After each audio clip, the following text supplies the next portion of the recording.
এ দুনিয়ার মুসলমান, এই কবরে যখন ধরে রাখবে আপনাকে, আসবে একজন ফেরেশতা, তার নামটা জানা আসেনি? নাম হলো হযরত নুমান ফেরেশতা। জোরে বলেন আল্লাহু আকবার। একটু জোরে বলা যাবে না? এই যে আজকে যারা দান ধ্যান করতেছেন বাবা, দিলের কান্ডা লাগা শোনেন। এবার কবরে শোয়ানো পর আসবে একজন ফেরেশতা, নাম হলো নুমান ফেরেশতা। আমরা জানি কবরে শোয়ানো পর ফেরেশতা আসবে মুনকার নেকির কিরামান কাতিবিন যা লিখে রাখছে। এটা সওয়াল জবাবের জন্য কবরে শোয়ানো পর আসবে মুনকার নেকির। বাবা মুনকার নেকির আগে একজন ফেরেশতা আসবে, তার নাম হলো হযরত নুমান ফেরেশতা। নুমান ফেরেশতা আপনার আমার কবরের ভিতরে হাজিরা দিবে, সালাম দিবে, কবরে প্রবেশ করবে, ডাকতে বলবে আল্লাহর বান্দা রে,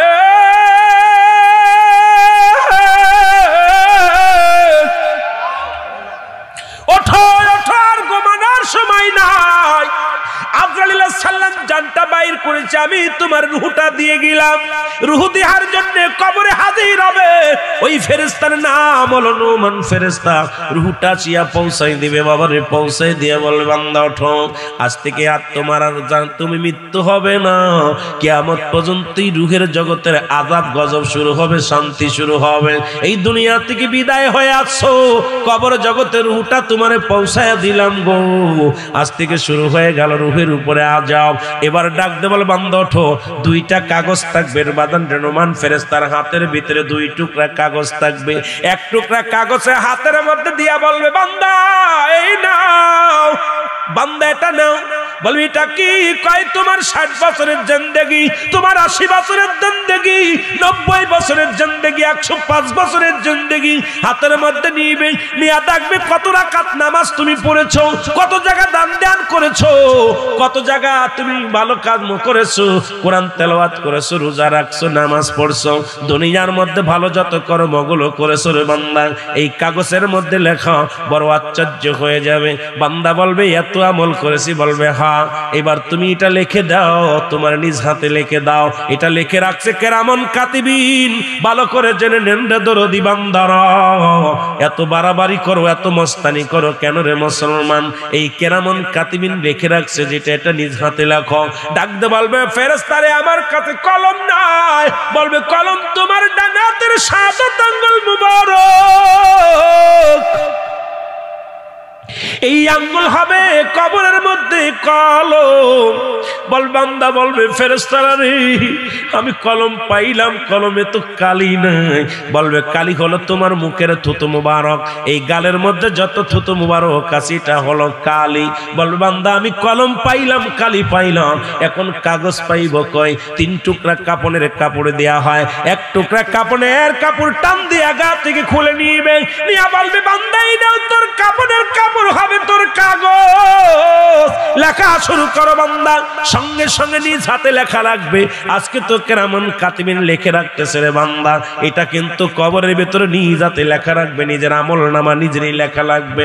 বান্দারে শুইনা লও, দিলের কান্ডা লাগায় শুইনা লও। এবার কি করবে বান্দা রে? বান্দা মিনিটের ভিতরে, সেকেন্ডের ভিতরে কম্পিউটারের মতো লেখা হয়ে যাবে। কাপড়ের কাপড়খানা টান দিয়ে হাত থেকে খুলে নিবে। এবার আর এক টুকরা কাপড়ের কাপড় টান দিয়ে খুলে নিবে গা থেকে। টান দিয়ে বলবে বান্দা এটা নাও। এবার আর একখানা কাগজ হাতের মধ্যে দিবে। এবার বলবে 60 বছরের জিন্দেগি, কতটা মিথ্যা বলেছো, কত জায়গা তুমি কত মহিলা নিয়ে গল্প করেছো, কত বেগানা মহিলার চেহারা দেখছো, কত সিনেমা দেখছো, কত মিথ্যা বলেছো, কত গাঁজামাত খাইছো, ইয়াবা খাইছো, তারি খাইছো, ঘুষ খাইছো, সুদ খাইছো, জনমের খাইছো, সুদখোর ঘুষখোর। এই দেখো তোমার কাগজের মধ্যে সব লেখা আছে। বলবে ফেরেশতারা রে আমার জীবনে আমি এই কাজটা করি নাই। সঙ্গে সঙ্গে আজকে দেখেন যেমন ভিডিও হয়, আজকে আমাদের টিভিতে যেমন ভিডিও হয় রে মুসলমান, এই টিভির মধ্যে এবার টান দে বাইর করে দেখাইবে অমুক সময়, অমুক টাইমে, অমুক সেকেন্ডে তুমি অন্যায় করেছো। এক জায়গা দাঁড়াইয়া তোমার সাক্ষী ছিল অমুক, তোমার পা ছিল, তোমার পা সাক্ষী দিবে, হাত সাক্ষী দিবে রে মুসলমান। শুনে নেন দুনিয়ার দরদি বন্ধুরা আমার। এবার সাক্ষী দিবে, বলবে বান্দারে তুমি তো অন্যায় করেছিল অমুক জায়গায়, লেখা শুরু করো। বান্দা তখন চিৎকার মেরে কাঁদবে, চোখের পানি ছেড়ে কাঁদবে, ডাকতে বলবে আল্লাহ আল্লাহ আমি লিখবো কেমনে রে? এখন সময় সঙ্গে সঙ্গে কবরের ডান পাশের মাটিগুলো চাপ দেবে, বাম পাশের হাড্ডি বা ডান পাশের হাড্ডি বাম পাশে চলে যাবে, বাম পাশের হাড্ডি ডান পাশে চলে যাবে। মুসলমান উপর থেকে চাপ দিবে, নিচে থেকে চাপ দিবে, এক একটা করে অন্যায় লেখাইবে আর চিৎকার মেরে কানবে, আর লিখতে পারি না, এক একটা হাতুড়ি দিয়ে বাড়ি দিবে, গর্জন দিয়ে। মুসলমান শুনে নাও, এমন ভাবে গর্জন মারবে, এমন ভাবে তরমুজ দিয়া পিটাইবে রে বান্দা, মাটির নিচে চলে যাবে, আবার তারে উঠাইবে, আবার তারে কাল্লা কেটে ফেলবে, আবার তাকে দুনিয়া থেকে বিদায়ের এ মুসলমান হাজার হাজার কষ্ট দিবে, এক একটা বদ আমল গুলো লেখাইবে, এক একটা যন্ত্রণা দিবে। যতক্ষণ পর্যন্ত তোমার বদ আমল গুলো নিজ হাতে লেখা না হবে, ততক্ষণ পর্যন্ত তোমার কবর থেকে বাজান রেহমান ফেরেশতা যাবে না। যখন লেখা হয়ে যাবে, সম্পূর্ণ লেখা হয়ে যাবে, আফসোস করে বলবে রহমান ফেরেশতা, ও বান্দা, আল্লাহর বান্দা, 70 বছরের জিন্দেগি পাইয়া, 80 বছরের জিন্দেগি পাইয়া তুমি মাওলার দরবার থেকে ক্ষমা পাইতে পারো নাই, তুমি ইবাদত বন্দেগি করো নাই, দাড়িগুলো পেকে গেছিল তখন ভুল পথ থেকে ফেরো নাই, যুবক বয়স অন্যায় করেছো তুমি ফেরো নাই, তুমি এই অপরাধের শাস্তি তোমার জাহান্নাম তেরে আসছে। আমার আল্লাহ তো প্রস্তুতি করে রাখছে, বিসমিল্লাহির রহমানির রহিম, লিল কাফিরিন। আল্লাহ বলে কাফের বেঈমান মুনাফিকদের জন্য আমি আল্লাহ প্রস্তুতি করে রাখলাম 7 জাহান্নাম। জোরে জোরে চিল্লায় বলেন আল্লাহু আকবার। কয়টা জাহান্নাম? কাফের বেঈমান মুনাফিকদের জন্য প্রস্তুতি করে আছে 7টা জাহান্নাম। যাদের আমল নামাগুলো ভালো হবে রে বান্দা, বান্দারে ডাক দে, বল বান্দারে তোমার জন্য আমার আল্লাহ প্রস্তুতি করে রাখছে, উইদ্দাতুনিল মুমিনিন। ও মুমিন বান্দা, মুত্তাকিনেরা শুনে নাও, তোমার জন্য প্রস্তুতি করে রাখা হয়েছে 8টা জান্নাত। জোরে জোরে চিল্লায় বলা যাবে না মারহাবা। আমার ভাইরা, আমার বন্ধুরা, আমার এই কবরটা এত, কবরের ও মুসলমান, কবরের যন্ত্রণা 2 নাম্বার বিপদ হলো কবর, 3 নাম্বার হলো কিয়ামতের ময়দান। আল্লাহু আকবার। 3 নাম্বার হলো কিয়ামতের ময়দান, যেদিন কিছু তোমার কাজে লাগবে না, দান সদকা ছাড়া, নেককার সন্তান ছাড়া, আমল ছাড়া তোমার দুনিয়ার মধ্যে কি নিয়ে যাবা ওই কিয়ামতের ময়দানে? সেদিন সন্তান বলবে আব্বারে, আব্বা চিনবে না সন্তান রে, মা আছে না বাইরে, মুঠো হাত উচ্চ, মুঠো হাত উপরে, সূর্যোদয় হবে, মানুষের মস্তিষ্ক গুলো গলে গলে পড়বে। যেদিন মুসলমান শুনে নাও, যেদিন কেউ তোমার সঙ্গী হবে না, কেউ তোমার সাহায্য করতে আসবে না, যেদিন তোমার আপনজন পাশ থেকে দূরে সরে যাবে, বিবি চিনবে না, ভাই চিনবে না, বন্ধু চিনবে না। এ মুসলমান, যাদের জন্য তুমি এত কিছু করলা, যাদের জন্য তুমি সুদ খাইলা, যাদের জন্য তুমি ঘুষ খাইলা, যাদের জন্য তুমি কত না কষ্ট করলা, যাদের জন্য হাড় ভাঙা খরচরম দিলা, কেউ তোমার না, কেউ তোমার না, তখন সবাই বান্দা বলবে সুকান সুকান, তুমি দূর হয়ে যাও। সবার যার কাছে যাবেন সেই আপনাকে বিদায় করে দিবে। সুতরাং স্ত্রী চিনবে না স্বামীরে, স্বামী চিনবে না স্ত্রীরে। মুসলমান, এই জন্য একটা কথা আমার মনে পড়ে গেল, বাদশা বাহারুল বাজান, বাদশা হারুন বাদশার দরবারে একজন পাগল বাজ করতেন, পাগলের নাম হলো বাহারুল বাদশা। বাহারুল পাগলা নাম কি? বাহারুল পাগলা। বাদশা একদিন বললেন, রুজির আমি রাজ্যটা ঘুরে ঘুরে দেখবো গো। উজির বলেন, হুজুর হুজুর আপনি দেখবেন, তবে রাজ্যের মধ্যে একটা বিপদ। কয় কি বিপদ? আপনার রাজ্যে একজন পাগল বাস করেন, ওই পাগলটা কিন্তু কোনো বাধা মানে না, ওই পাগলটা গোরস্থানে খায়, গোরস্থানে ঘুমায়, গোরস্থানে ঘুমায় আর গোরস্থানে খায়, গোরস্থানেই থাকে। কিন্তু পাগল যখন মানুষগুলো দেখে, সঙ্গে সঙ্গে ওই পাগলটা লাফ দিয়ে গাছের মাথায় উঠে যায়। বাদশা বললেন, যাও ওই পাগলটা বুঝায় নামাও, কারণ আমি রাজ্যটা ঘুরে ঘুরে দেখবো। পাগলার কাছে গেলেন, পাগলা কবর গোরস্থানের মধ্যে গাছের গোড়াটা, আগাটা রাস্তার উপরে পড়েছে, লাফ দিয়ে উঠিয়া গেলেন, পাগলার নাম রাজা আসবে। কয় না নামবো না। বলে হুজুর পাগলারে কোন রকম নামাতে পারলাম না, পাগলার তো কোনো কথা শোনে নাই। বলে হুজুর ওকে কি গুলি করে মেরে ফেলবো? বাচ্চা হারুন বলে না না, আজকে আমার বাবা মায়ের মৃত্যুবার্ষিক দিন, আজকে কোনো মানুষের গায়ে, মানুষ তো দূরের কথা, কোনো পশু হত্যা করা যাবে না, কোনো পশু হত্যা করা যাবে না, কোনো প্রাণী হত্যা করা যাবে না, আজকে কাউকে মারা যাবে না, আমি করব। তবে ওকে বুঝায় নামতে বলো, নামবে। এবং বাদশা চলে আসলেন, হঠাৎ করে গাছ নিচ থেকে গাছের মাথায় উঠে গেলেন বারুল পাগলা। বারুল পাগলাকে দেখে বাবুদের কয়, বুঝে বারুল নাম নাম। বারুল কয় নামবো না, আমি নামবো না, তোর বাদশারে আমি 3টা প্রশ্ন করব, যদি উত্তর দিতে পারে তাহলে আমি নেমে আসবো। বাদশা কয় বারুল রে তুই আবার কি প্রশ্ন করবি, বল আমারে কি বল। কয় হুজুর বেয়াদবি মাফ করবেন, আপনি আসলেন কোথা থেকে? কয় রাজ দরবার থেকে। থাকেন কোনে? রাজ দরবারে। খান কোথায়? রাজ দরবারে। হুজুর আপনি যদি মারা যান আপনাকে রাখবে কোথায় জানতে পারি কিনি? কয় পাগলা রে তুই আবার জিজ্ঞেসই কথা, মরণের পর আমার একমাত্র ঠিকানা হবে গোরস্থান, একমাত্র ঠিকানা হবে কবরস্থান। জোরে জোরে বলো আল্লাহু আকবার। হারুন বাচ্চা কয় পাগলা তুই খাস কোথায়? কয় গোরস্থানে। ঘুমাস কানে? গোরস্থানে। পাগলা রে তুই রাত্রে থাকিস কোথায়? গোরস্থানে। পাগলারে কেন থাকিস রে? কয় যদি এই বালাখানা যদি নিয়ে না যেতে পারি, এই বাড়ি গাড়ি যদি নিয়ে না যেতে পারি, কোথায় থেকে লাভ কিরে? বাচ্চা শুনে নাও, তার আগে থেকে আমি ট্রেনিং নিই, তার আগে থেকে আমি কবরে থাকার অভ্যাস বানাই। কারণ মরণের পর যদি দালানে জায়গা না হয়, মরণের পর যদি রাজপ্রাসাদে জায়গা না হয়, মরণের পর যদি রাজমহলে যদি জায়গা না হয় রে বাচ্চা, ও বাচ্চা তুমি কত আরামে রইছ, কত আরামে খাও, কত প্রজা তোমার কথা শোনে। তোমার মৃত্যু হওয়ার পর আর যদি রাজমহলে না রাখে রে বাচ্চা, তাহলে এত মস্তানি করে লাভ কি? রাজমহলে থেকে লাভ কি? আমি পাগলা যেখানে ঠিকানা বানাইছি, আয় আয় এই ঠিকানায় রে বাচ্চা হারুনা। বাচ্চা ডাক দিয়ে বলে হারুন রে তুই আমার চক্ষু খুলে দিলি,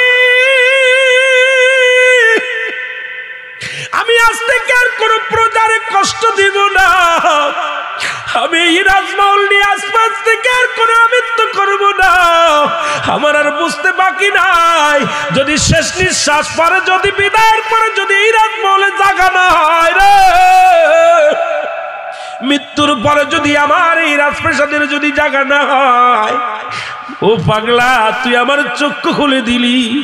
আমি আর রাজমহলের পাগল নয়, আমি আজ থেকে বাড়ির পাগল নয়, নারীর পাগল নয়, আমি যেন মওলার পাগল হতে পারি। জোরে জোরে চিল্লা বলা যাবে না আল্লাহু আকবার। ও মন ঘুমায় ও না রে,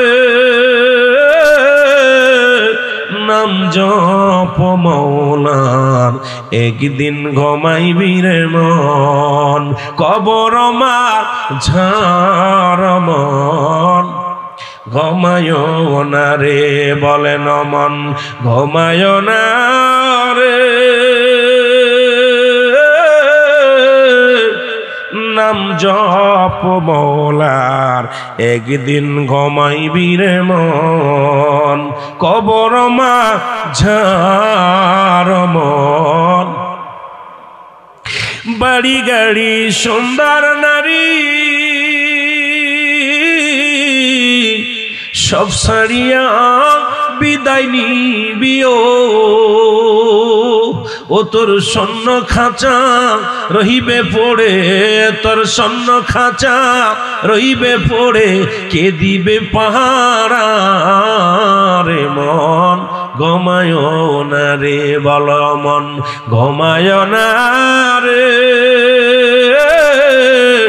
নাম জপ মওলার, একদিন ঘুমাইবি রে মন, কবর মা ঝাড় মন। ঘুমায় না রে। এ ভাই, যেখানে চিরদিনের জন্য ঘুমাইতে হবে সেই জায়গা আমাদের মজবুত করার দরকার আছে কিনা? জোরে বলেন আছে কিনা? হাত পায়ে সাক্ষী দিবে, গাছে সাক্ষী দিবে, পাতায় সাক্ষী দিবে, জমিন সাক্ষী দিবে। আপনি কি করবেন বাবা? একটা কথা আমার মনে পড়ে গেল, কথাটা বলেই আমি আলোচনা শেষ করব, যেহেতু 12টা বেজে গেছে। আপনাদের আর কষ্ট দিব না, কষ্ট দিব আর একটু কষ্ট দিব আপনাদের? কথা বলেন, আপনাদের কষ্ট হচ্ছে বাবা? যেটা বলতেছিলাম, হযরত দাউদ আলাইহিস সালামের জামানায় কিয়ামতের একটা আলামত দেখাই দিয়েছে। আমিন বলেন না? আমিন বলেন। কার? হযরত দাউদ আলাইহিস সালামের জামানায়। এই কথাটা ভালো করে খেয়াল করবেন। দাউদ আলাইহিস সালামের জামানায় বান্দা সুন্দর একটা ঘটনা শোনেন, যে মানুষ হাত পা যে সাক্ষী দেয়, এর একটা প্রমাণ হযরত দাউদ আলাইহিস সালামের জামানায়, হযরত দাউদ আলাইহিস সালামের সময় একটা ইতিহাস, জ্বলন্ত একটা ইতিহাস হয়ে আছে। সুবহানাল্লাহ বলেন, আরো জোরে বলেন।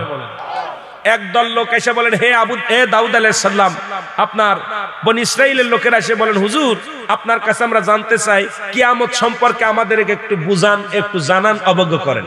সুবহানাল্লাহ বলেন না? ভাই তো আমরা একটু ভালো করে জানতে চাই যে কিয়ামতের দিন কেমনে কি হবে, একটু জানতে চাই। দাউদ আলাইহিস সালাম বলেন, তোমাদের এই বিষয় যেহেতু জানতে চেয়েছো, আমি আজকে বলবো না, তবে কিছুদিন পরে ঈদ হবে, ঈদের ময়দানে, ঈদের মাঠে তোমাদেরকে আমি জ্বলন্ত একটা প্রমাণ দেখাবো। সুবহানাল্লাহ বলেন না? দাদু ভাইরা খেয়াল করবেন, কথাটা কিন্তু খুব গুরুত্বপূর্ণ কথা। এই পর্যন্ত যত নবী আছে, কিয়ামতের ওই ভয়াবহতা, কিয়ামতের ময়দান যে কি হবে, কিভাবে সাক্ষী হবে, এগুলো কেউ এমন কিছু আসে নাই, কারোর কাছে দেখান নাই। একমাত্র হযরত দাউদ আলাইহিস সালাম এটা মাত্র দেখাইছে। সুবহানাল্লাহ বলেন না? আল্লাহু আকবার। আরো জোরে বলেন। দাউদ আলাইহিস সালামের হঠাৎ করে ঈদের 2 দিন আগে, কয়দিন আগে? 2 দিন আগে একটা অভিযোগ আসলো। ওই রাজ্যের বড় একজন ব্যবসায়ী ব্যক্তি এসে বললেন, হে আল্লাহর নবী দাউদ আলাইহিস সালাম, আপনার কাছে আমার একটা অভিযোগ। অভিযোগটা হলো, আমার একটা গরু, সুন্দরভাবে একটা গরু ছিল, সেই গরুটা হারিয়ে গেছে, আমি গরুটাকে পাচ্ছি না, এই গরুটার সন্ধান চাই, একটা গরুর সন্ধান চাই। ভালো করে মুখস্থ করবেন, আলোচনাটা অনেক গুরুত্বপূর্ণ, অনেক লম্বা আলোচনা। এই জন্য কিয়ামতের ময়দান, আমি বলতেছিলাম 3 নম্বর বিপদ হলো কিয়ামতের ময়দান। এই কিয়ামতের একটা ভয়াবহতা বিষয় নিয়ে আমি আলোচনা, ওইদিকে গেলে আপনারা বুঝতে পারবেন। দাউদ আলাইহিস সালাম বললেন, হে ব্যবসায়ী ভাই, কি হয়েছে? বলে, আমার একটা গরু হারিয়ে গেছে, এই গরুটা যদি কোনো ব্যক্তি খুঁজে দিতে পারে, এই গরুটা যদি হারিয়ে গেছে, যদি কেউ ব্যক্তি সন্ধান দিতে পারে বা আমাকে খুঁজে দিতে পারে, তাকে এত পরিমাণ ধন সম্পদ দিব, এত পরিমাণ তাকে ধনট্ট বানিয়ে দিব, তার 14 পুরুষ বসে খাতে পারবে, এত পরিমাণ তারা দান ধ্যান করবো। জোরে বলো আল্লাহু আকবার। কারণ এই গরুটা আমার খুব শখের গরু, এই গরুটা দিয়া, এই গরুর গলায় অনেক স্বর্ণ অলংকার দিয়ে রাখছি, এই গরুটার গলায় আমি কোনোদিন রশি দিই নাই, এই গরুটাকে আমি অনেক সুন্দর করে যত্ন করি, গরুটাকে আমি অত্যন্ত মায়া করি আমার সন্তানের মতো। যদি এই গরুটার সন্ধান কেউ দিতে পারে, 14 পুরুষ বসে খেতে পারবে। জোরে বলো আল্লাহু আকবার। যে কথা সেই কাজ। লোকজন লেগে গেলেন, বনি ইসরাইলের সব মানুষ লোভে পড়ে গেলেন। এত বড় পুরস্কার এর আগে পরে কেউ দিয়ার শিকার হয় নাই, আজকে এত বড় পুরস্কার পাবো, এই লোভে গরুর খোঁজার সন্ধানে লেগে গেলেন। খুঁজতে ওদিকে গরুটা আস্তে আস্তে করে যায়, দেখে এক তাঁবুর মধ্যে এক মহিলা, এক জীর্ণ শীর্ণ এক সন্তান নিয়ে, একদম অসুস্থ এক সন্তান নিয়ে ওই তাঁবুর মধ্যে ছিলেন। তাঁবুর মধ্যে সারাদিন আল্লাহর বন্দেগি করে, নামাজ পড়ে, জিকির করে। আর ওই তাঁবুর কোনায় একটা গাছ, অটোমেটিক অলৌকিক একটা গাছ হয়েছে, আনার গাছ। কি গাছ? আনার গাছ। আর এই আনার গাছটা অনেক বড়, কিন্তু আনার গাছ থেকে প্রতিদিন 2টা করে ফল হয়। কয়টা করে ফল? জোরে বলেন, কয়টা? 2টা ফল হয়। একটা ফল ছেলে খায়, একটা ফল মেয়ে খায়, মা খায়। দুজন এভাবে কাটতেছিল অনেক দিন যাবত। এই ফল দুটি করে ফল ধরে, বেশি ধরে না, কমও ধরে না, বেশিও ধরে না। এইভাবে অলৌকিক ফল প্রতিদিন খায়। কিন্তু বাবা মা, ওই মা জননী এমন বুজুর্গ, ওই মা জননী আল্লাহর ইবাদত ছাড়ে না, প্রতিনিয়ত রোজা রাখে, প্রতিনিয়ত আল্লাহর গোলামি করে, সারা রাত ওই তাঁবুর ভিতরে জিকির করে। জোরে বলেন মারহাবা। আরো জোরে বলেন। হঠাৎ একদিন ঘুম থেকে উঠে দেখে একটা গরু তাঁবুর পাশে বসে দাঁড়ায় আছে।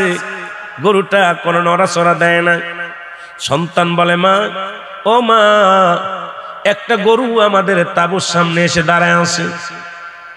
কয়, বাবা রে, কার গরু জানি না। কয়, মা গো, অনেক সুন্দর দেখতে শুনতে একটা গরু, ভালো গরু, কিন্তু আনার গাছের দিকে তাকায় দেখে কোনো আনার নাই।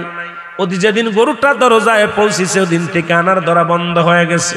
একদিন নয়, 2 দিন নয়, 3টা দিন আনার ধরে না গাছে। মা জননী পেরেশানিত হয়ে গেলেন, টেনশনে আছে।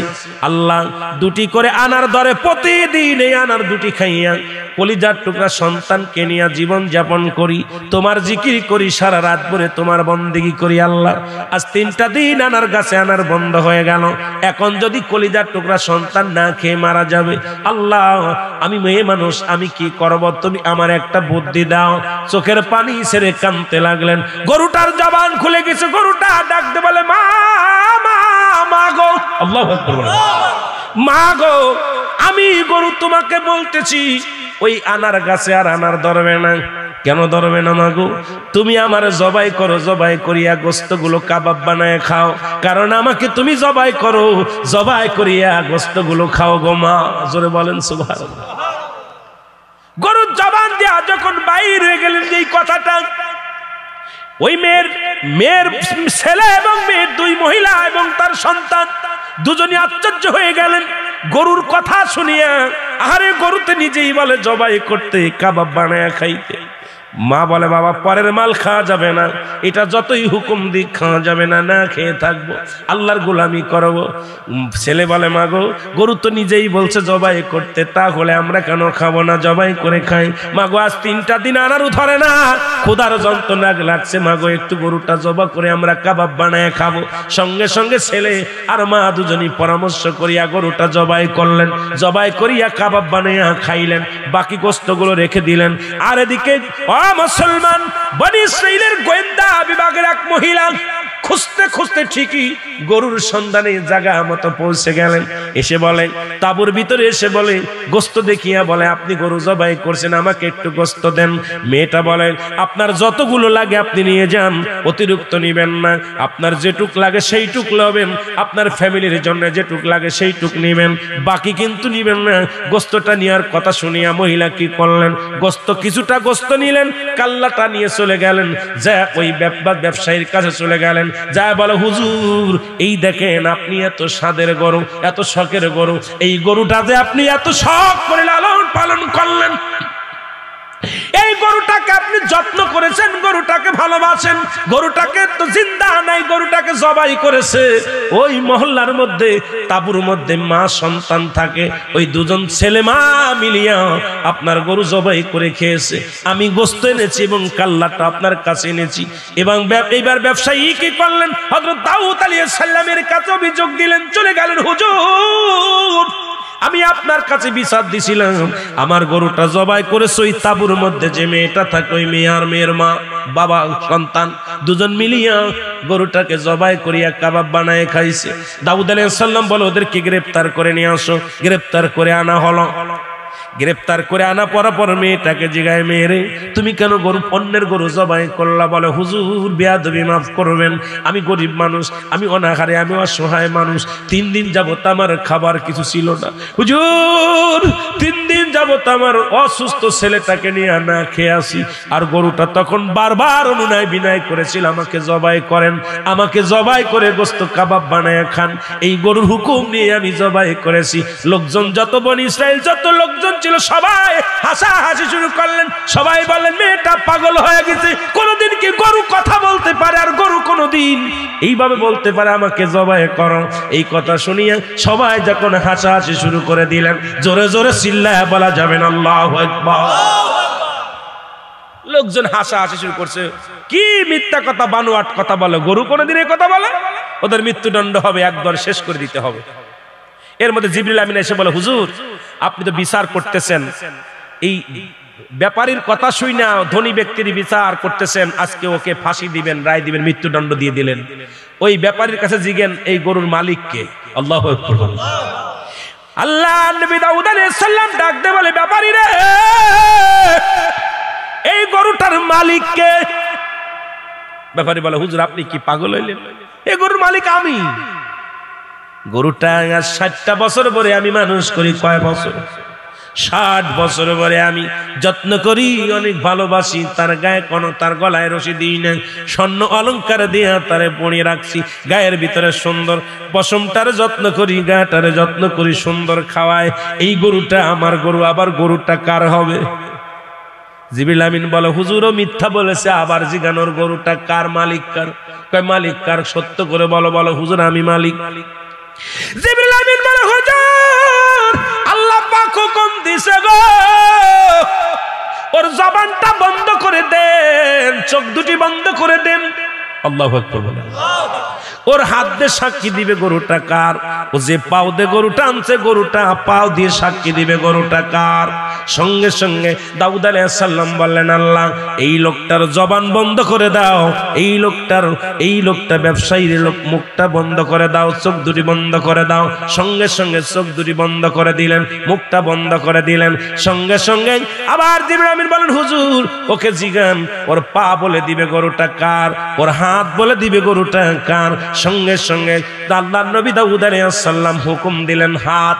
সঙ্গে সঙ্গে হাত সাক্ষী দেয়, হাতের হাতগুলো মুখের মতো হয়ে গেল, 10টা মুখ হয়ে গেল, হাতের মধ্যে মুখ হয়ে গেল। হাত বলতেছে, জবান খুলে বলে, হে আল্লাহর নবী দাউদ, এই গরুটার মালিক, প্রকৃত মালিক ওই ব্যাপারী নয়, প্রকৃত মালিক হলো এই যে ব্যক্তি গরুটা জবাই করেছে, ওই এতিম সন্তান আর এতিম সন্তানের মা। কারণ এই গরুটা ছিল একজন ব্যবসায়ীর, সেই ব্যবসায়ী বিপুল পরিমাণ সম্পদ নিয়ে, এই লোকটা ছিল ব্যবসায়ীর সফর সঙ্গী লোক।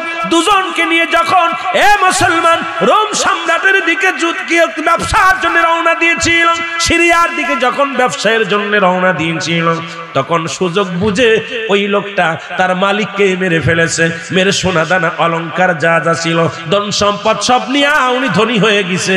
আর ওই মালিকের একটা গরু ছিল, সেই গরুটা হলো ওই মালিকের একটা বাছুর ছিল, সেই বাছুরটা আজকে বড় হয়েছে। এই বাছুরটা ওই ব্যবসায়ী নয়, এই বাছুরটা ছিল ওই মহিলার স্ত্রী, ওই সন্তানের বাবার। সুতরাং যিনি মালিক তিনি গরুটা জবাই করছে, উনি মিথ্যা দাবি করছে। হাতে সাক্ষী দিলেন, লোকজন আশ্চর্য হয়ে গেলেন, হাতের জবান খুলে গেছে, 10টা আঙ্গুলের জবান খুলে গেছে, পার আঙ্গুলের জবান, পার 10টা আঙ্গুলের জবান খুলে গেছে, মুখ হয়ে গেছে। ডাকতে বলে, হে আল্লাহর নবী দাউদ আলাইহিস সালাম, আমি পা সাক্ষী দিতেছি, ওদিন আমার দেহ হেঁটে গেছিল, আমার দেহ হেঁটে যাইয়া ওই ব্যাপারীকে মেরে ফেলেছিল। হাত বলল, হুজুর আমি সাক্ষী দিতেছি, এই হাত দিয়ে আমি দড়ি ধরে টানতে টানতে এনেছি, এই হাত দিয়ে আমি এই হাত দিয়ে তাকে মেরে ফেলেছি, আমি হাত দিয়ে মালিককে মেরে ফেলেছি, এই হাত দিয়ে ধন সম্পদ চুরি করেছি। সঙ্গে সঙ্গে বনি ইসরায়েলের যত লোক ছিল সবাই দাউদ আলাইহিস সালামের পরিমাণ আনলো। যতদিন পর্যন্ত তারা জিন্দা ছিল ততদিন পর্যন্ত এই গোত্রের লোকেরা হযরত দাউদ আলাইহিস সালামের পরিমাণ এনেছিল। আর বাদান তাদের অঙ্গ প্রত্যঙ্গ দিয়া দুনিয়ার মধ্যে অন্যায় অপরাধ ছেড়ে দিয়েছিল। কিয়ামতের ময়দানের আলামত বলতেছিলাম, এ মুসলমান 3 নম্বর বিপদ হলো কিয়ামতের ময়দান। ওই কিয়ামতের ময়দান হাত বলবে, এই হাত দিয়ে আমি এই হাত দিয়ে আমি ঘুষের টাকা নিয়েছি, যত নিবি নে। এই হাত দিয়ে বলবে আমি সুদের টাকা নিয়েছি, এই হাত বলবে আমি দান করেছি, এই হাত বলবে আমি গোরস্থানে 50,000 টাকা দান করেছি, এই হাত বলবে আমি 50,000 টাকা সুদ খেয়েছি, এই হাত বলবে আমি এই হাত দিয়ে মানুষকে কি করেছি, আমি এই হাত দিয়ে মানুষকে মেরেছি। মুখ বলা লাগবে না, চোখ বলবে দেখেছি, কান বলবে শুনেছি, পা বলবে শুনেছি, অঙ্গ প্রত্যঙ্গ আপনার বিরুদ্ধে সাক্ষী দিবে। সেই দিনটা আর কোনোদিন নাই, সেই দিনটা হলো কিয়ামতের ময়দান। জোরে জোরে চিল্লায়া বলা যাবে না আল্লাহু আকবার। বনি ইসরাইল লোক যতদিন ছিল ভয়ে ছিল, যেই হাত একমাত্র কিয়ামতের আলামতটা হযরত দাউদ আলাইহিস সালামের দিয়ে দেখাইছে। আল্লাহু আকবার বলেন না। একটু মহব্বতে বলেন, আমি চলে যাব, আমায় তোমরা ভুইলা যাইও না, আমি চলে যাব, আমার মরণ আসিবে কখন কেউ তো জানি না, আমার মরণ আসিবে। টাকা পয়সা দালান কোটা যাহা করেছি, সব কিছু ফেলাইয়া আজি একাই চলেছি। আমি যাবার বেলায় ভেবে দেখি আমার কেহ নাই, আমি যাবার বেলায় ভেবে দেখি আমার কেহ নাই, আমার মরণ আসিবে। এ দুনিয়ার মুসলমান,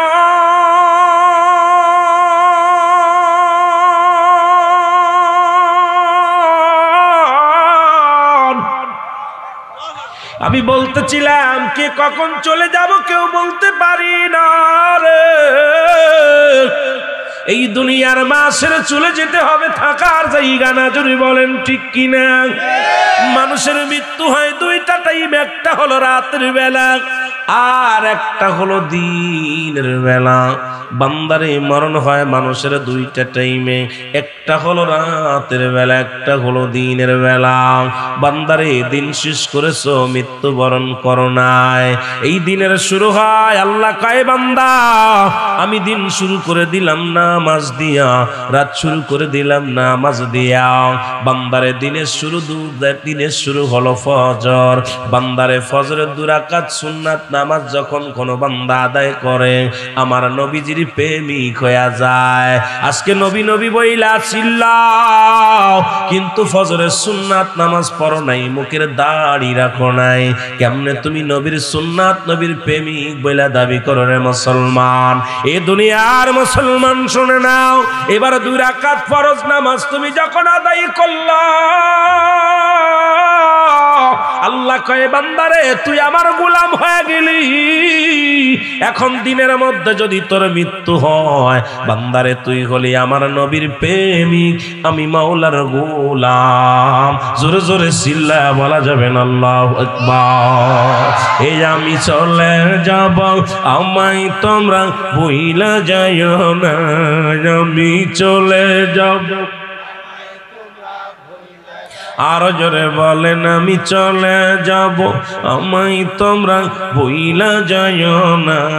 আমার মরণ আসিবে কখন কেউ তো জানি না, আমার মরণ।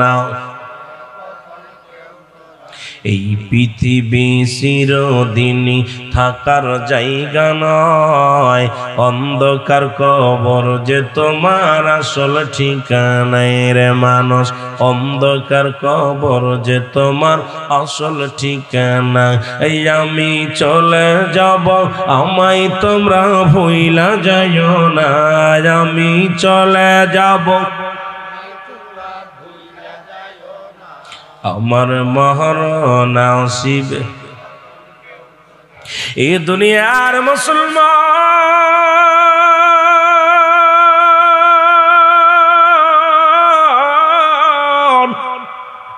মাসকি এত মস্তানি করো, মানব জীবনের অমূল্য সম্পদের নাম হলো ঈমান, আর ব্যক্তির জীবনের অমূল্য সম্পদের নাম হলো রুহু। রুহুবিহীন যেমন বডির কোনো মূল্য নাই। আজকে এত বাড়াবাড়ি করো, এত এলেমের বাহাদুরি করো, বহর করো, কতই না ফকরগিরি করো রে বান্দা, মানব জীবনের অমূল্য সম্পদের নাম ঈমান। ঈমানবিহীন কোনো আমলের মূল্য নাই। আগে হলো ঈমান নামের বস্তুটা চিনা লাগবো, ঈমানটাকে জানা লাগবো। আজকে সেই ঈমানের মধ্যে আসি, আমলের মধ্যে নাই। আর একটা হলো মানবের ব্যক্তির জীবনের অমূল্য সম্পদের নাম রুহু। রুহুবিহীন কোনো বডির কোনো মূল্য নাই। দেখতে শুনতে দুনিয়ার মানুষ একটা চোখ নাই। আজকে দেখাইলো আমাদের ওই একজন উস্তাবাসিয়া মাওলানা সাহেবের সন্তান, কোথায় মোটরসাইকেল দুর্ঘটনায় কয়েকটা পায়ের আঙ্গুল কেটে ফেলেছে। পাশে আসে বসে বললেন, হুজুর দুর্ঘটনায় আমার আঙ্গুলগুলো কেটে ফেলেছি, 3 মাস থেকেছি কোথায় হাসপাতালে। একটা কলিজার টুকরা কন্যা সন্তান হয়েছিল, সেও দুনিয়া থেকে বিদায় হয়ে গেছে। বাবারে শুইনাল, একটা পা নাই তবু রুহুটা আছে, ওই বডিটার মূল্য আছে। একটা হাত নাই, রুহু আছে, ওই বডিটার মূল্য আছে। 2টি চোখ নাই, বডি আর বডির মধ্যে রুহু আছে, ওই বডিটার মূল্য আছে গো। দেখতে শুনতে ভালো, 16-18 বছরের যুবক, বাতাসটা ঢুকছে আর বাইর হয় নাই, বাইর হইছে আর ঢুকে নাই, এই বডিটার কোনো মূল্য নাই।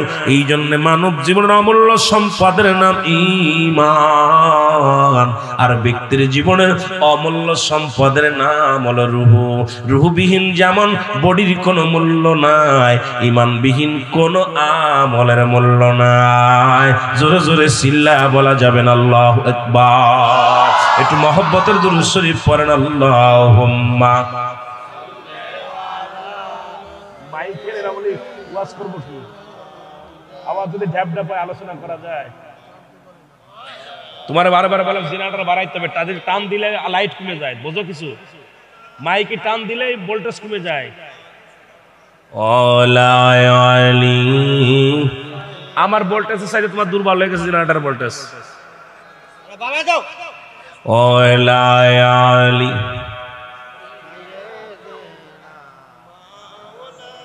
আমার দয়াল নবী বিহনে আপন বলতে কেহ নাই জীবনে আমার আপন বলতে কেহ নাই জগৎ নবীরে আপন ভাবরে বাবা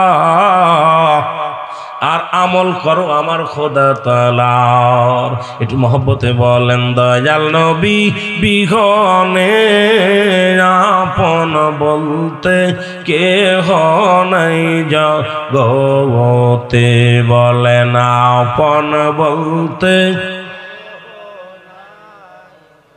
এরে ভেবে দেখি আমি সবই মিশে ভেবে দেখি আমি সবই মিশে মিশে মায়ার সংসারে আপন বলতে কেহ নাই জগতে আমার আপন বলতে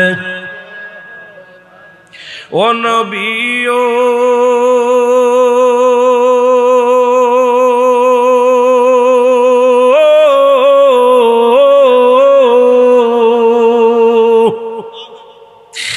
এই পরাচরবাসী কান্দে বসে দেখা দাও আমার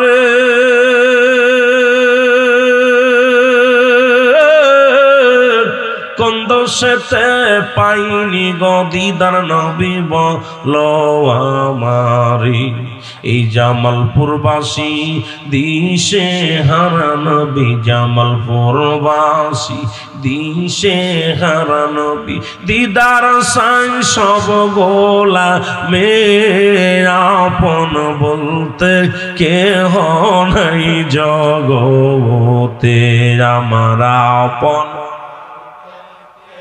একটু মহব্বতে বলে না আপন বলতে দয়াল নবী বিহনে আপন বলতে কেহ নাই জগতে আমার আপন বলতে এ দুনিয়ার মুসলমান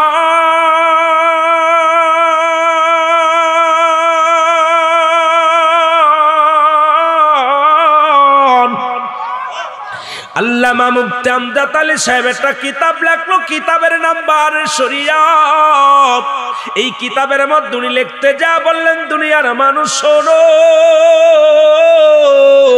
মানুষ যখন সাধারণ মৃত্যুবরণ করে গমের ঘরে মৃত্যুবরণ করে খানা খাইতে যে মরে যায় গমের ঘরে মরে যায় অ্যাক্সিডেন্ট করে মারা যায় সবচাইতে সহজ মৃত্যুটা হলো 70টা তাজা উটের গায়ের চামড়া জবাই না করি গো উল্টো দিকে টান দে লবণ আর মরিচ লাগা দিলে যতটুকু যন্ত্রণা হয় এর চাইতে 70 গুণ যন্ত্রণা হলো একটা সাধারণ মৃত্যু এখন আমরা যারা মরণকালে পায়খানা করে দিই আমরা যারা মরণকালে প্রস্রাব করে দিই গো আমরা যারা মরণের সময় জিহ্বা খানা বাইর হয়ে যায় তাদের মৃত্যুটা কত কঠিন হয় একবার ভাইবা দেখো রে মন একবার চিন্তা করে দেখো কত মানুষ দাদা গেল দাদি গেল কত আপনজন রে বিদায় করে দিলা দেখছো মরণের সময় চোখ দুইটা বড় হয়ে যায় চোখ দুটাকে বন্ধ করে দেয় হাত দিয়ে বন্ধ করে দেয়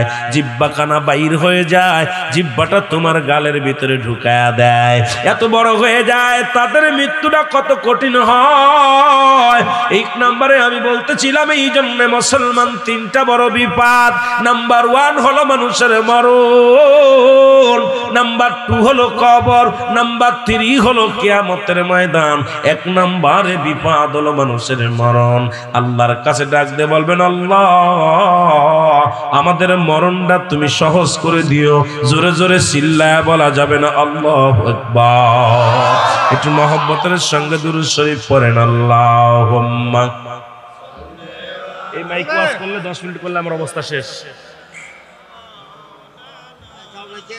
আল্লাহ আল্লাহ। সাউন্ড বাক্স দূরে সাউন্ড বাড়াও না, এটা দূরে বাড়াও। কথা বলে না টালে কথা শোনা যায়, কিছু শোনা যায় না। ডায়াসের জোরে জোরে সাউন্ড বাড়াও। ওলায়ালি সাইয়্যিদিনা, এ দুনিয়ার মুসলমান শুনে নাও, এ দাদু ভাইরা শুনে নাও। আমি জন্য কথা বলতেছিলাম যেটা, একটু দিলের কান্ডা লাগা শোনো আর মহব্বতে কালেমা দুরূদ শরীফ পড়ো। আল্লাহুম্মা, এই বক্সের দূরে সাউন্ড বাড়াও, 1 ঘন্টা বক্সের সাউন্ড বাড়াও। ওয়ালায়ালি সাইয়্যিদিনা। দাদু ভাই, একবার নবীর উপরে দুরূদ পড়লে 10টা গুনাহ মাফ, একবার পড়লে 10টা নেকি, একবার পড়লে 10টা পুরস্কার ইয়াউমাল কিয়ামতের ময়দানে আল্লাহ দান করবে। এই মাইকটা মাঝে মাঝে আওয়াজ আসে না, তার মানে ডিল করে না কি আল্লাহই জানে। ওয়াজ করতে আসলে মাইক এতগুলো হরন দিচ্ছে, একে থরথর করে কাঁপবে, কিন্তু বক্তা ওখানে শোনে না, শ্রোতা ভালো বিলা ওয়াজ শুনতেছে। আর এই যে ওয়াজ হচ্ছে এতে শ্রোতা মারবো দৌড়। কথা বুঝলেন? জামালপুরের মানুষ অনেক বালা, সুবহানাল্লাহ বলেন। আরো জোরে বলেন আল্লাহু আকবার। সিটিং ঠিক করতে হইব। তাসবিহটা বিশেষ করে যেটা বলতেছিলাম, আমার দাদু ভাইরা বিশেষ করে নবীর উপরে দুরূদ পড়লে খুশি হয় আল্লাহ তাআলা। কে খুশি হয়? আরো জোরে বলেন, কে খুশি হয়? আল্লাহ খুশি হয়। আল্লাহ খুশি হয়। 2 নম্বরে নবীর উপরে দুরূদ পড়লে ফেরেশতা খুশি হয়। কে খুশি হয়? জোরে বলেন, কে খুশি হয়? ফেরেশতারা। নবীর উপরে দুরূদ পড়লে নবী নিজেই খুশি হয়। আরো জোরে বলেন। এখন এই দুরূদ পড়বে কারা? আল্লাহ বলেন, ইয়া আইয়ুহাল্লাযীনা আমানু সাল্লু আলাইহি ওয়া সাল্লিমু তাসলিমা। ইয়া দিয়া আল্লাহ যদি বলতে, ইয়া আইয়ুহান নাস, ও মানুষ সম্প্রদায়। আমার দাদু ভাইয়েরা, আমি এদিকে যাব না, আমার আলোচনায় ফিরে যাব। শুধু বোঝানোর জন্য একটু কথা বলে যাই। আল্লাহ বলে, ইন্না নিচিন্নাল্লাহ, আমি আল্লাহ ইউসাল্লিনা, আমি পড়েছি আলান নবী, আমার নবীর উপরে। এখন পড়বে কারা? জামালপুরের মানুষেরা পড়বে না। জামালপুরের মানুষ সবার ভালো লাগবে না, নবীর প্রেমিক যিনি তার কাছে ভালো লাগবে। আল্লাহ বলেন কারা? ইয়া আইয়ুহাল্লাযীনা আমানু, হে ঈমানদারেরা, বিশ্বাসীরা, সাল্লু আলাইহি ওয়া সাল্লিমু তাসলিমা, দুরূদ ও সালাম পাঠ করো কার উপরে? আমার নবীর উপরে। কেমনে পড়ো? তাসলিমান, তাগিদ দিছে পড়ার জন্য। কেমনে পড়ো? তাজিমান, সম্মানের সঙ্গে, মহব্বত করে জোরে জোরে চিল্লায়া বলা যাবে না আল্লাহু আকবার। তাগিদ দিছে পড়ার জন্য। পড়ো, দুরূদ পড়ো কার উপরে? কথা বলেন, কার উপরে? নবীর উপরে। কেমনে পড়ো? তাসলিমান। 2টা কায়দা, যারা গ্রামার এখানে আলেম ওলামা আছেন। একটা হলো তাসলিমান, আর একটা হলো তাজিমান, সম্মানের সঙ্গে। একটা তাগিদ দিছে পড়ার জন্য, আর একটা কেমনে পড়তে হবে সম্মানের সঙ্গে। সুবহানাল্লাহ বলেন।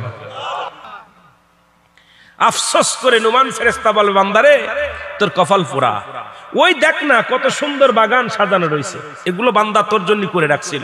যদি দুনিয়ায় একটু ইসরে একটু যদি কষ্ট করে আসতি, যদি ফজরের নামাজটা পড়তি, জোহরের নামাজটা পড়তি, আসরের নামাজটা পড়তি, বান্দার যদি হালাল খাদ্য খাইতি, দুনিয়ার মধ্যে যদিও কষ্টে থাকতি, দেখ না কত সুন্দর প্রসাদ। আফসোস করবে বান্দা, ফেরেশতা আফসোস করবে, তোর জন্য আল্লাহ কত নিয়ামত নিয়ামত, ফল ফুলে ফলে ফুলে সাজানো রয়েছে, ওইটা হবে তোর শেষ ঠিকানা। কিন্তু আফসোস, দুর্ভাগা, তোর জন্য প্রস্তুতি করা রয়েছে। তুই দুনিয়ার মধ্যে বদামল করে আসছিস, দুনিয়ার মধ্যে অনেক অন্যায় করেছিস, তোর জন্য প্রস্তুতি করা আছে ওই যে জাহান্নাম। দেখ, আগুন, বিশ্ব সাপ, ওই যে আগুনের শিকা, ওই জাহান্নামের গেটে লাগানো থাকবে জাক্কুম নামে কাটা যুক্ত গাছ। এ মুসলমান শুনে নাও। আর জান্নাতের মধ্যে একটা গাছ থাকবে, সেই গাছটার নাম হলো সিদরাতুল মুনতাহা, বড়ই গাছ। জোরে বলো মারহাবা। আর একটু জোরে বলো মারহাবা। আমার দাদু ভাইয়েরা, জান্নাতি গাছে মানুষের ফল দিবে। সিদরাতুল মুনতাহা শব্দের অর্থ বড়ই গাছ। সুবহানাল্লাহ বলেন না? এই গাছটার নাম কি? বড়ই গাছ। এই গাছটা থাকবে জান্নাতুল মাওয়ার ডান পাশে অবস্থিত। এই জান্নাতের মধ্যে যারা যাবে, এই ফলগুলো সে খাবে। আর জাক্কুম নামে কাঁটাযুক্ত গাছ যেটা আছে, বেল গাছের মতো দেখতে, এই গাছটা মানুষকে ধরে ধরে খেয়ে ফেলবে।